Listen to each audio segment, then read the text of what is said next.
Hi guys, just a quick note. Please stay and watch this video till the end. Each time I did a clip, I think I said at the end of them, okay, this is the last video. However, then I would think of something else or something else happened and I've added on to that. So please wait till the credits roll at the end so that you see the whole video. Cheers. Hi, so I'm a couple of hours out from needing to take the first sachet of my bowel prep. So on the day before the operation, and today I'll be taking 2 sachets about 5 or 6 hours apart. I'm going to be taking Pico Prep. Comes in this box and there's actually 3 sachets in it. The ingredients, I'll just run down what's actually the ingredients of that. I'm just going to read from my little notes. So there's sodium picosulfate, magnesium carbonate hydrate, and citric acids. So I'm imagining that will give you sort of like an orangey taste, but from what I'm seeing, it doesn't come through very much. Now today, because it was recommended that you mix it in warm water first, and I have no intention of drinking it warm, and it's been suggested that you can in fact chill, and you can in fact do it up to 24 hours prior to the first time you're going to take that sachet. So what I've decided to do is I'm going to show you how to mix it. The water is already warm. Once we've done that, I'm then going to put it in the fridge, and then we're going to come back in 2 hours and make another little video that shows, did I like it? Did I want to throw up? What was my thoughts? The sachet you have in 250 ml of warm water. A lot of people mix it in cold water, so is there a difference? I don't know, but I'm going to go with what the directions say. So I've got 250 ml already in this jug. They reckon to have a big jug up to 500 ml because it does effervesce. So that means it all bubbles up. So I guess if you've got 250 ml in 250 ml glass, when it bubbles up, it's going to spill all over the place. And you need to take every single bit of this for it to do what it's supposed to do. You can, I think I might have just said that, but you can prepare this mixture 24 hours before you're due to take it. All right, now, a bit of a disclaimer. I am not a doctor. I don't know anything about medical anything. I'm just giving you my opinion based on my medical issues. So you could be completely different. So make sure that when you're looking at this, you're seeing that I'm talking about it, how I'm going to do it. If you've got any questions, go and see your medical doctor and he will explain everything. And if you don't quite understand it, ask him again. All right, so I have already cut my first sachet. Warm water. I'm going to mix it up. I haven't got really a small whisker, so I'm just going to do it with a spoon. Just going to spread it all over the place. Make sure you get every bit of it. I'm going to mix. So it's very thicky. It's not clear. Actually, you can smell the orange. Whether you can taste it or not, I have no idea. I did watch a video where a great Aussie guy, typical true blue Aussie, he's the only person I've seen that I know or that I've seen on YouTube that actually thought it tasted good. Must just be the old Aussie grit in him. But I did notice when he was drinking it, there was a big residue left on the bottom, so he kept going back and remixing it. The idea is obviously you've got to drink it all. So if you're finding there is a residue, maybe just pop a little bit of water, a bit more water when you get to the end because you need every bit of it. So it actually smells really nice. It's not really effervescing because it says once it's doing that and then it's mixing, and then when it's finished you can drink it. So I'm just going to keep mixing, and of course when I bring it out it's going to be chilled, but I'm going to give it a good stir up again. So really part one is that's as easy as it is. In the instructions it does say to wash it down with a glass of water. But I also see that a lot of people have Gatorade, have lemonade, have cordial sitting beside them. And once you chug it down, you can just take a mouthful or two or whatever you've got sitting beside you. Another little hack I did see was perhaps put a straw in it and put the straw as far back without gagging at the back of your tongue, and that could help bypass a lot of the taste that's sort of on your tongue. Alright, so there's the mixture. You can't see through it. It's not thick at all. It's very liquidy. So I'm just now going to cover that over with some plastic, pop that in the fridge, and then I'll be back in 2 hours.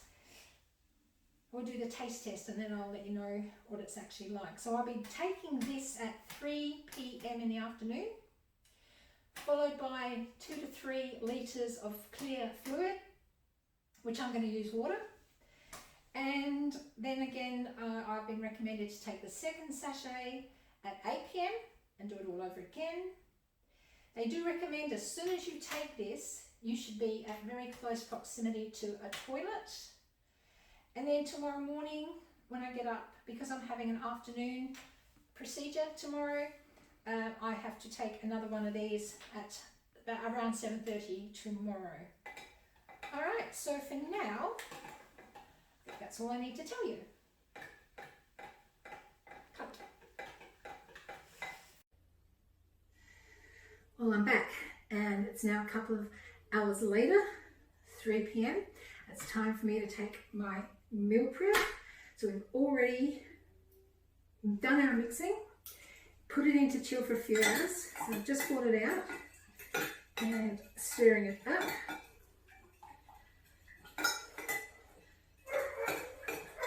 Don't worry about the dogs barking.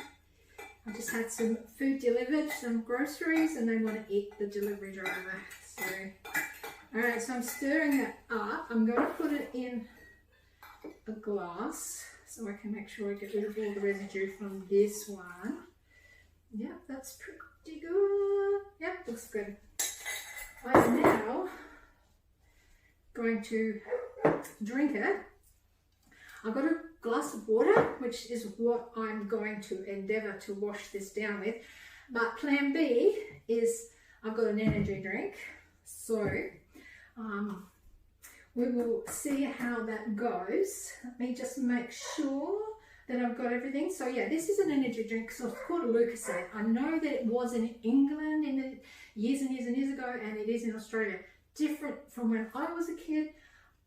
This might not end up tasting any better. Okay, pre-chilled. Let's go. It's time. If there's any residue left in the bottom, I'm going to put a little bit of water in. Suck it up. Maybe it's a good idea to use a straw because it's probably likely to get more sucked up. Because it's going to take us a little sip first. That's alright. That other Aussie YouTuber's not wrong. I don't think I'm even going to need any of this. Mind you, maybe when I get down. I'm not even going to bother to put it at the back of my throat. Stir, stir, stir.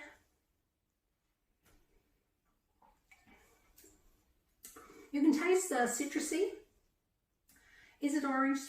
I don't know, but it's alright. I'm taking big sucks.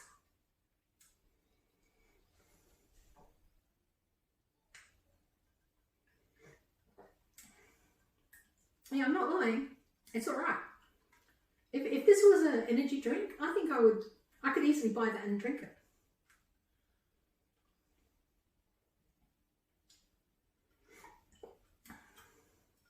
At least I'm not going to dread the next two. The next one's due at 7, I think. 7 or 8.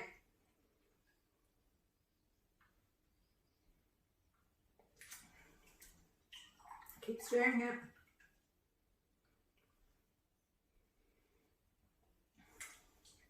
It's a bit hard to drink because I don't normally drink that much like straight after.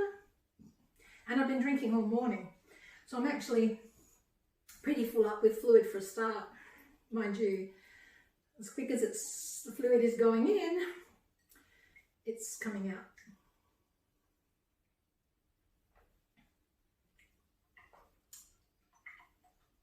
I know we've all got different taste buds, and sometimes I think as you get older, some of your taste buds change radically, and stuff that I probably would not have drunk 20 years ago doesn't taste too bad now.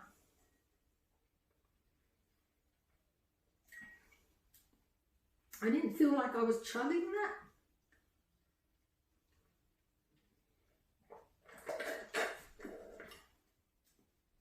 Now I know there's no little bits, but just to make sure, I'm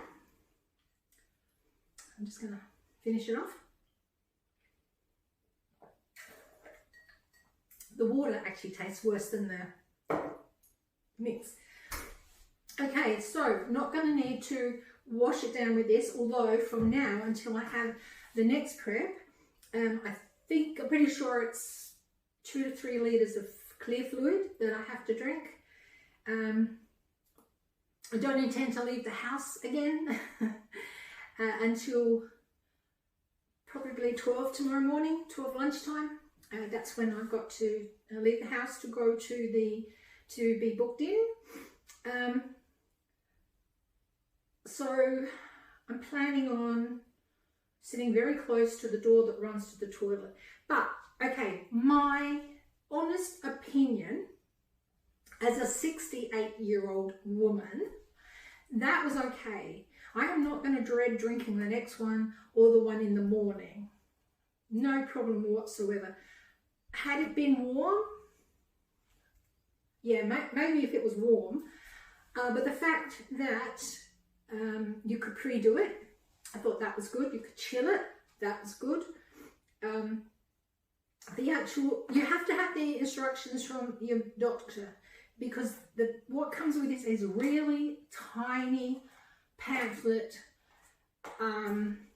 that, you know, you need your glasses to read it. I mean, you really need your glasses to read it. But however, said that, I did read it, and it was very clear, very decisive, but also stipulates be guided by what your doctor tells you. He will tell you, she will tell you what time to do it. Mine give me a phone call, my GP, or not my GP, sorry, my specialist, give me a phone call and told me when to have it, ins and outs, and I think it's worked out pretty good. All right, so they say that it works pretty quick. Not going to enjoy that time or through the night. I think through the night's going to be really difficult. So we'll just see how we go. Okay, so that is all for now. I'm not going to tape in going into the hospital, so you probably won't hear from me. This is going to be more than likely the finish, and I'm going to edit it and get it put up. Thank you for all your good wishes. Think of me tomorrow. I hope that the results come back clear, that there's nothing there. But I'm not going to dwell on that. It is what it is. 10 years ago, you know, last 10 years have been difficult, but we just get up and we try and smile every day, and we just keep going, don't we? All right, have a great day. It's actually Thursday here, and I'm in Australia, and this has been my review of Pico Prick Orange, and that's a bowel prep. Thank you for joining me. I can tip away my water now and put our Lucozade back in the fridge. Bye-bye for now. Okay, so today's Friday, and today's the day I have my surgery, and we started the bowel prep yesterday. I had my first one at 3 p.m, the next one at 8 p.m, and I've had one at 8 a.m. this morning. So I thought I would actually finish this video by just telling you what were the effects of the bowel prep. Now, keeping in mind that I have basically had diarrhea since the beginning of April, and so I felt like I wasn't going to be surprised if there wasn't a lot of build up internally. So I think we were, after the first prep, I think it was about 2 hours, and then my stomach started gurgling, and then let me just go back one step. I've decided as well, because I had no idea how this was going to play out. So I had decided that I would wear a pad so that if there was an accident, it was probably going to be easier to clean up. So I had a pad on, and I had a slight feeling like, oh, do I need to go to the toilet? And unfortunately, and thankfully, I had a pad on, because before I could get into the toilet, it was just running out. It was like a tap, and I had no control, and it didn't feel like an ordinary motion. So, it just kept coming out without being gross and terrible. But I thought I would tell you how it actually was. No pain, no stomach ache to give me a warning. It was just there. So I got all cleaned up and everything like that, and then probably nothing for another hour, and then started again. And the more I went, the less out of control it was. I'm just trying to center myself. I don't know why that's not happening. Yeah, let's do that. So and then what I did was, because I had to take the first one at 3 p.m. and then I had to take one at 8. So I made a decision that I was going to stay up until midnight just to see whether I could get as much out as I could, and whether it would get to a stage where I felt like I was safe to go to bed. And so at 12 o'clock we went to bed, and what we actually did was we actually put plastic down on the bed. I'm trying to hold this camera without getting my finger in it. So we put plastic down so that if there was an accident, because remember I had a hip replacement 3 months ago, and so although the hip's great, I still move very tentatively, and the thought of jumping out of bed was the furthest thing from my mind. So we put a plastic sheet down on the sheet, and I did in fact sleep on the plastic sheet because I didn't want any accidents. I think so. Yeah, that's right. Went to bed at 12, and then I woke up at 4 a.m. needing to go, but it wasn't urgent, and very, very watery, and just poured out. And then I think I went once or twice before I had to take the meds, because we stayed up then, 4 o'clock. What was the use of going back? Before I took the prep at 8 o'clock this morning. We took that one, and it's now 9:30, and I had some massive blowouts, as I call them, but after 8 o'clock, so probably half an hour, 3/4 of an hour after I took that, we, again, very messy. Again, I had pads on. I guess I wasn't prepared for how watery it was going to be. I'm sorry that this phone is so close. I'm just trying to hold it somewhere because my arms are aching. Let's see if we can do that. There you go. Sit it on there. So I thought it would be more solid. I thought I would have more of a solid build up, and I am a tad worried that did it actually clean out, because I did see a video that sometimes it doesn't work, and then the operation basically is a failure. It does say that, once it's kind of like clear, that, you can sort of see the bottom of the toilet bowl. So I know before last night, that's how it was. I know this morning there are a few thickish streaks, but they're still yellowish. So, yeah, I have no idea. But 2 days before I even had to start any of this preparation, I just had basically cottage cheese, a couple of crackers over Monday and Tuesday, ate everything they said I could eat, and so hopefully that's good enough. And I think I'm a very private person, even though I'm on YouTube. So I didn't like the fact that I had no control over my bowels, and that was a very uncomfortable thing. Again, I had my third drink this morning. It was still okay. It was still good enough, palatable enough. There was no problem there. In another half an hour, I have to stop. I have to start fasting, so no food, no drink. And I think I'm supposed to be into the hospital to check in at 1:30. However, we're going to go a bit early because I need to be dropped off early because we can't get anyone to do the kid pick up from school. So we're going to go a bit earlier. Hopefully they'll check me in and then I can get comfortable and my husband can be there with me. We do that. My big worry is this.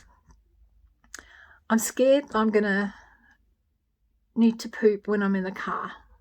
So again, I'm going to put a plastic down. I'm going to take spare clothes with me and I'm going to take the pads with me.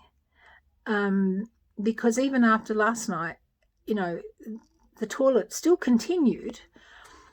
So I'm assuming, and a friend of mine said that she actually went 7 times after she'd been admitted before surgery. That's a bit of, I hate that. I hate that. I need to know the ins and outs of everything. That's how I get through everything. So that's where we are. Even if I was on my own, I could have coped with that. I didn't disrupt the house. I didn't really lose out on much more sleep. Maybe overall. Yeah, well, we probably did. But anyway, today is it? I think my surgery is scheduled at the moment for 3:30 p.m. And then hopefully that's it. But yeah, I guess depending on what your situation is, you may have a lot of build-up of solids in your bowel, somewhat solids, and your experience might be a lot harder, like stomach aches, stuff like that.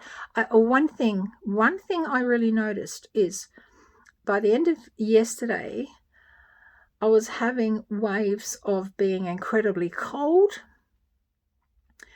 and then I would become incredibly hot, and I felt really icky. I did Google it, and they did say that the coldness could be the fact that you're drinking so much cold fluids. If you're, because I'm obviously, I don't like, unless it's tea or coffee, but water has to be really cold. Any juices have to be really cold. So maybe that's but I did feel a bit icky, lightheaded, but then again, no solid food. And I was actually a little bit worried that I was going to get ill last night, which might muck up today. So yeah, that's about it. So I'm going to take a little bag, and just put my stuff. I'm going to take wet wipes in, extra pads. I'm actually going to take extra knickers, extra clothes. I have no idea what this adventure is going to be like, and anyway, we'll see. But so this at the moment is the end of the video. This video. Remember, I'm not a doctor. This is all about me, and you need to ask your medical team about your situation. Thank you for following me. Please like, please subscribe, please share if you even feel you want to. It means a lot. So let's just see, and let's fingers crossed that there's absolutely nothing nasty in there and that everything's okay. Okay. We'll see you later, and look for the next video, which I don't really know what it's going to be about. Could be about my CAA, could be about hip surgery, could be about colonoscopy, could be about vasculitis. These things have all hit me in the last 4 years, and except for one in the last 6 months. I'll see you after the colonoscopy on another video. One little thought of a little hack or a little should do. I got myself some wet wipes, which I think I said, so I had that on hand, because if you continually wipe yourself with the toilet tissue even though ours is, you know, good quality, it's soft, but after rubbing, it gets very sore on your backside. So what I tended to do, I cleaned up with toilet paper, finished up with the wet wipes. And another trick I saw on YouTube was I had a cream of, it's what we've got here in Australia. It's called Bepanthen. And it's actually like a nappy rash cream, but also people put it on when they have tattoos. And I saw that, you know, that's actually a great tip to just help with the soreness, but also you know, don't wait to get your backside sore. Put it on beforehand. And once you clean up, put it on again, just a little bit internally. And if you've got getting, you know, if it's getting sore on around the skin, has it helped? Well, the wet wipes definitely have. And I think the cream, oh yeah, the cream's got to have, because it puts like a protective barrier somewhat on there. But I thought while I thought about that, I thought I would just tack that on the end. Now, this is the end of the video. Okay, so I lied. It wasn't the end of the video. So today is Saturday, and I had my colonoscopy yesterday. So I kind of thought, well, you know, maybe I should just add what happened between when I last spoke. All right, so let's just see. So I took the prep yesterday at 8 a.m. I did have quite a few bowel movements, the consistency very, very loose, but that's how it's been all the way. We left the house at 12, and I had taken with me pads, clean underwear, clean trousers, plastic bags in case there was no receptacle in the toilet for such things. And I also took another bag for if I soiled my knickers, my panties. And what else did I take? Yeah, that was probably about it.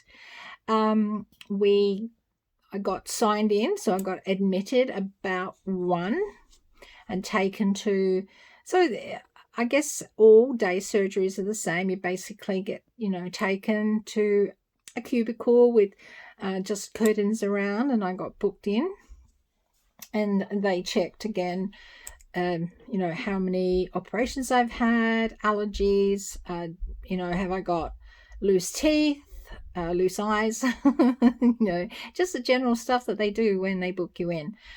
Now, I was very scared and very emotional, and this is the first time that, although my husband took me and sat with me because he had to go and do the school run to pick up all the grandchildren, he couldn't stay with me once I got sort of booked in. And so I knew that my blood pressure was going to be high because you know, probably keep my hand out of this thing.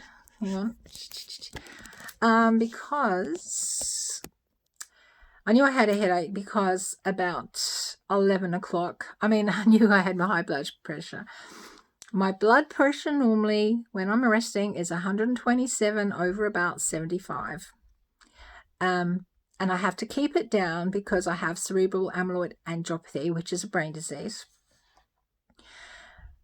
And I took some paracetamol, which I had been okay to be able to take that as needed.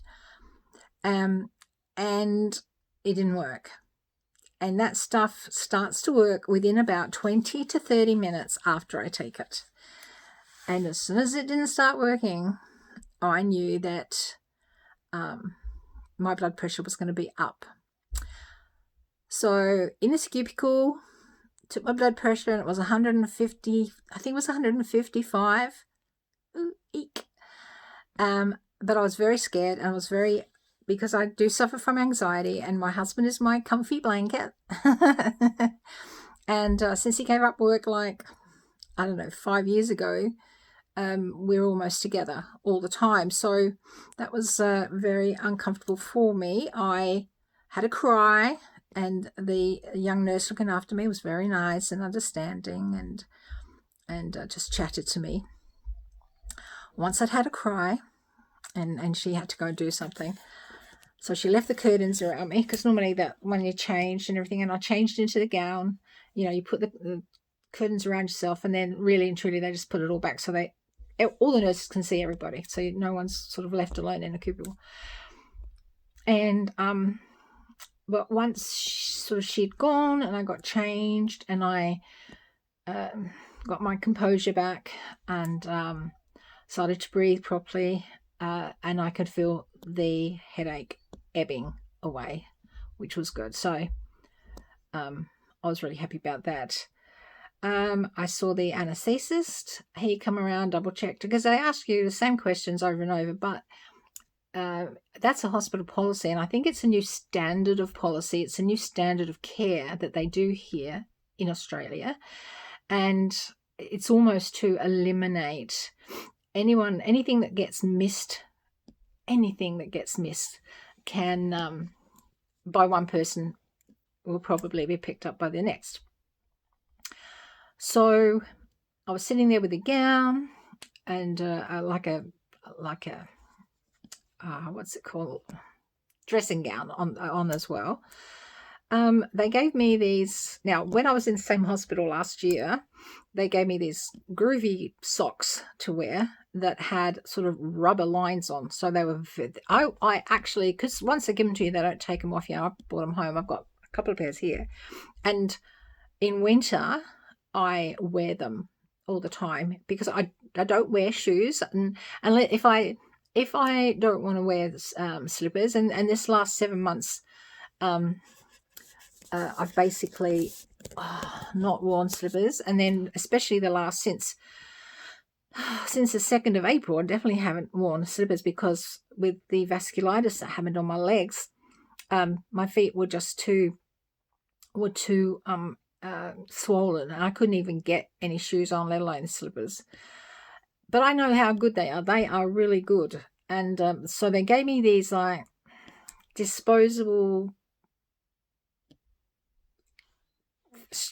shoes that you put over, and I knew instantly, I think that's crazy, because I put one on and I was sitting down and I just moved my leg. I just slid my leg and it just slid, and I decided I am not wearing these. If they want to get a wheelchair, fine. I am not wearing these. These are not safe for me. I'm already limping around. I already have stability problems, and so I thought, no, I'm just going to say no. When it was my turn, they come to get me, and I had another nurse, and I said to her, oh, I'm not going to be wearing these. I do not feel safe wearing them. And she's like, and I said, sorry, I'm not going to. I said, I will happily, walk, because I don't know what these are for. I don't know. Well, I know what they're for, right?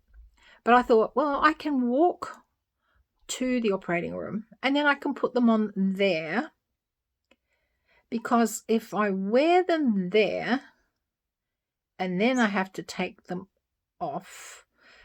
Anyway, I was going through that, but I said, look, I'll walk there and I put them on.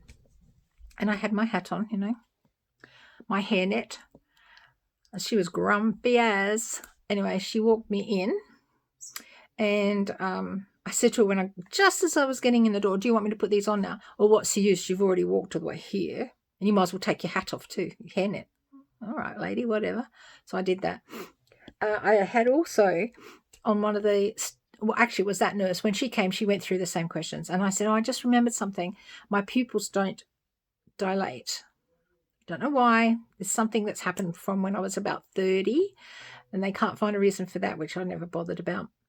And but it's an anomaly that everybody likes to look at when I go to a hospital or a doctor's. And I said, look, no one's asked me today, and I think I actually wrote it on the paperwork. And anyway, so she had gone away and then come back to get me to go to the theatre, and she did say to me, oh, the doctors know about your eyes. So that was all right. I didn't have to worry about that. What I was concerned about was I had a left hip replacement, and it's still sore when I lay on that side, and so I don't lay on that side, but that day I had to lay on that side, so they already knew I had that. And I noticed they did not actually try to help me get on. Maybe if I'd asked, but I got on all right. They lowered the bed down. As usual, very hard to find veins. It did take 2 shots, so one on one arm that didn't work, and then on the other arm he finally got a vein. And then they asked me to turn on to my left, and they did ask me, can I do that on myself? And yeah. And then he said, okay, so you feeling all right? Yeah. He said, okay, well, we're going to send you off to sleep now. And next thing, I woke up in recovery. I didn't have any trouble in recovery. I recovered fairly quickly. And I think maybe 20, look, I'm not going to say how long I was there before I woke up, because I have no idea. But once I woke up, I think I was just there maybe 10 minutes, maybe 15, some time goes, you don't know. Then they took me back to another cubicle, but in the same place. And he got me a drink and a sandwich, a biscuit, a cracker and some cheese. And then before I know it, my beautiful friend who agreed to come and get me, because my husband couldn't, because now he had the kids. So they had already rung her, so I didn't even realize they'd rung her. So within a very, very short time. So I probably was, and they told me to get dressed if I wanted. Well, they told me to get dressed, which I did. And probably half an hour, I wouldn't say it was much more than that, especially taking the time when, because I messaged Mel, who was picking me up, and she said, oh, they've already rang me. So it must have been, I reckon, in recovery. I reckon they did it in recovery. Anyway, so she was there. So I had to just wait for them. I think they had to take my blood pressure, and it was down to now 130, upper 130s. And then I had to wait for someone to come and take the cannula out. And then we were in the car and went home. So driving to the hospital, I didn't need to use my bowels. That was a godsend, because I'm not really sure how that would have gone. In the hospital, the first thing I did when I got into the cubicle when I was admitted was, where is the toilets? I told them that I had a pad on. So they told me where the toilets were. I did go to the toilet. I went to the toilet first before I was admitted, and then once before I went to surgery. And basically I went before surgery because I needed to have a wee little wee. So I did that.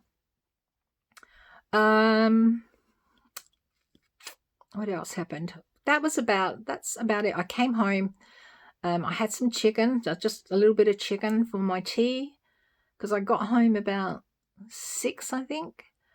I didn't need to go to the toilet through as far as my bowels. Because I did ask, what's it like? I asked the nurse, are you likely to still keep having this because of the bowel prep, having to go to the toilet? She said everyone's an individual. Some of people I knew it was days before they needed to go to the toilet. So I was home. We stayed up till midnight, and that's just, I wasn't tired. So was that because I'd had an anesthetic? I have no idea. But I did want to say a couple of things now. So to round this off, I had the colonoscopy because in April I had been admitted because I had vasculitis on the legs, both legs, toes to thighs. And if you look back at the videos, you can see how just totally horrific that was all. Now, because I was only 1 week post having my hip, and the slowlessness of nurses responding to the button, they actually gave me a commode to sit beside the bed. So if I could get out of bed and onto the commode, just to poop in the commode. Because of that, on 2 separate occasions, 2 separate medical staff thought they saw blood in my stools. Well, they must have, because one of the testing one test came back positive for blood. So that's why I had the colonoscopy. However, he has found now that I do have diverticulitis. I don't know a lot about it yet. I think it's a controllable thing. And somewhere in my past, I feel like one of my medical records, I keep falling off the bed, one of my medical records did say something about diverticulitis. I don't know how they got to that because I've never had a colonoscopy before. Nothing was ever said after that. I didn't have any testing for that. And that's got to be prior to 2014, whenever that was. But just because they found that, and what diverticulitis is, in your colon, there's like little pockets. And I'm actually going to put a photo up that they took while they were doing the procedure. But in my case, I think, are quite small little pockets. And I think that they can have food particles lodged in them and hard to remove, which I think leads to the pain. Early days, don't quote me on that, none of it. So I do remember waking up from the anesthetic, my doctor being there, my surgeon, he said that, but I know I had him last year for an endoscopy, he did the same, but then I got an appointment sent to me to come like as a follow-up. But as far as I know now, did that cause the blood in the stools? It appears that rarely it can give you or can make you have diarrhea. So is that why I had the diarrhea and I've had it so long? So, or is that just he's found that and that's all that there is in there, which is good to know that there's no polyps. I'm 68 years old. I think I'm really happy that there's nothing nasty in there. So now it's just a bit of a waiting game. It is now Saturday. I've only had to use and it's what time is it? It's 2:00 in the afternoon. I've only used my bowel once. And that was a need to. That was like I was sitting in a car park at a shopping centre, and I thought, "Ooh, what's that?" So I got out and I went to the toilet there, and luckily, because I wasn't wearing a pad anymore because I didn't need it. But I feel really good. I was really scared about it. I was really scared about even the risk factor, because there is a risk of perforating your colon. And I did, in fact, when I woke up, I actually cried, and I know that cry was, I'm alive, I've woken up. I haven't had any sight of blood. So they said that sometimes very slight, a little bit, because, you've been messed inside, and slight, you might have a slight spotting or slight vision, bit of blood. But if it's a flowing blood or there's a lot of it, contact the doctor or emergency. I feel really good. I feel like I didn't realize I was as worried about this procedure as I actually turned out to be. So, continue now. We'll go and see the specialist, see what he says. On Monday, I do have, for those of you that follow, because I have CAA, which is cerebral amyloid angiopathy, I have a follow-up with my neurologist on Monday. He does know that I have had this trouble. He doesn't know how bad the vasculitis, he doesn't know how bad that was. I was supposed to go and have a PET scan. I didn't, and it was only to get a starter point, and I didn't because nobody knew what triggered the vasculitis, whether it's all the medications, who knows. And I just decided, I have to wait because I don't want to put anything else in my body. So that's happening for us on Monday. I'm assuming maybe 2 weeks I'll get a follow-up for the surgeon.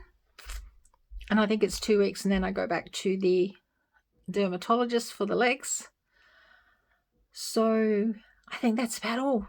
So if you're going to have a colonoscopy, good luck to you, as in a good way, not good luck, right? Good luck to you. And I hope it goes well for you. I hope that you find the bowel prep palatable. Be sure if you're going to have, you've got to get it down. You've got to get it all down. Timing as well. Timing is very crucial.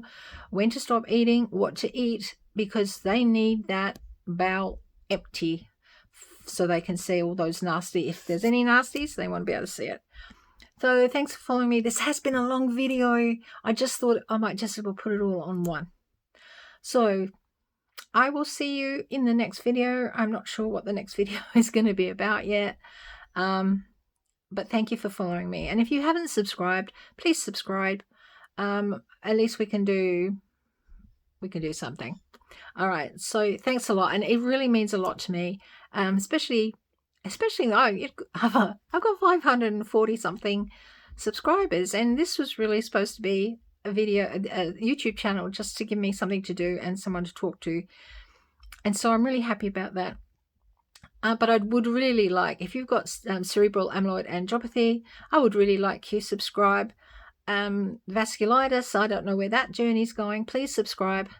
And even as far as, what the colonoscopy showed. And diverticulitis, let's see what that is. And I can keep you updated on that.